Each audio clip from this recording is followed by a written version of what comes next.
Hello and welcome to Forgotten Temples with myself, Mr. B. And what you see me doing is going through doorway after doorway of a fantastic ancient temple that was built in the time of Jayavarman VII in the 12th century. And its name is Tam Chan, which for some reason I find very nice. I think it's a lovely name for a temple. Its location, though, I mean, it looks like a grand old thing, and you're thinking Jayavarman VII, you're thinking, well, this could well be in the Angkor Wat complex in Cambodia, you know, at the very heart of it all. That huge city that it is believed held 1 million people nigh on 1,000 years ago, and that would dwarf London back then. London, I don't even think had a bridge yet. Yes, they would have, actually. The Romans were there, I believe. But anyway, it was tiny compared to the capital city, and these are the kind of temples that you see there. But we ain't there. We're not even in the same country. We are in Thailand.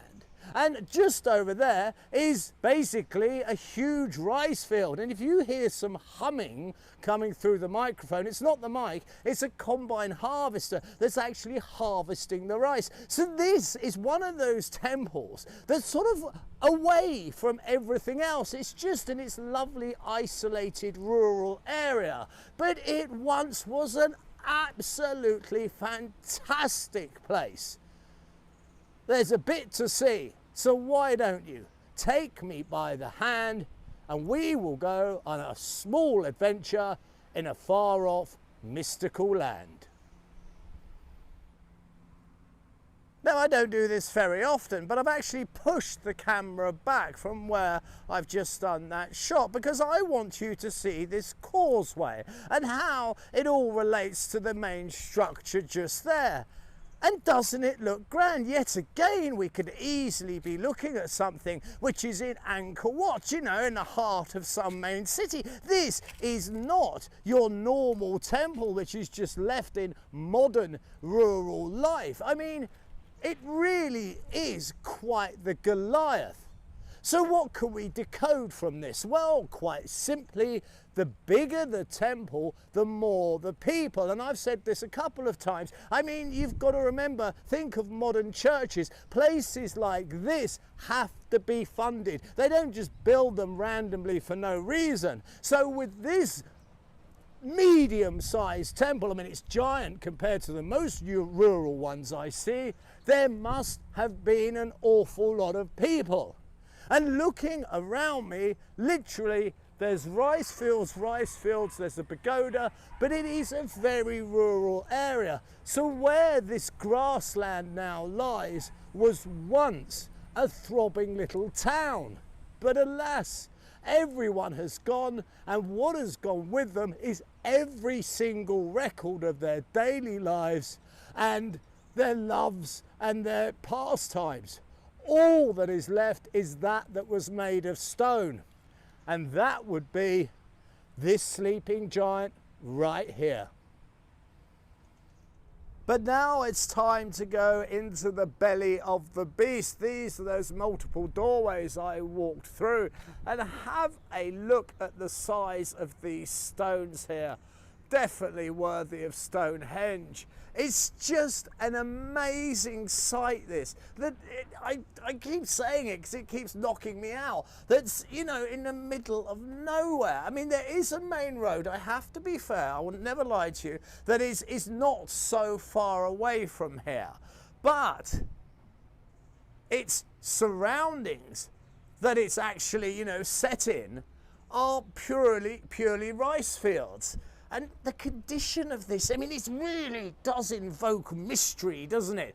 And wonder. It's an incredible place. It almost looks Neolithic for some reason, but, you know, maybe the moss and, you know, these enormous stones really add to the whole ambiance of this place. It's got its own, you know, I don't know. It really feels special.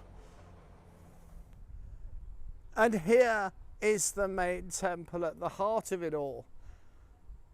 And you know what? This was built for a god. This is the home of a god. and in here there is actually a god in residence, and that is rare, especially in Cambodia. Now, it's not an original statue, not by any means, but even now it's great to see in any form that the reason these temples were built, that there is actually a presence of the god. Now, it is pitch black in here, so we're hoping that the technology of an iPhone will light it up. Yes, just about. If I move to the side, I can let the light come through the doorway, and we're very fortunate because the sun's just in the right place. And we see here we have Buddha and we have Vishnu, and it's just such a beautiful location. And to see these gods, as I say, in their homes, well, it's rare and it's most welcome.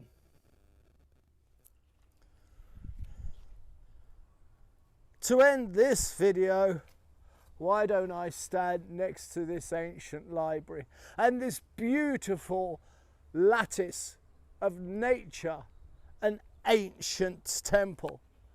It is quite simply staggering. And if I stand here amongst the roots, I think you get a much clearer idea as to how grand this thing is. It's incredible that these trees, when they combine, are so incredibly beautiful, but so remarkably destructive.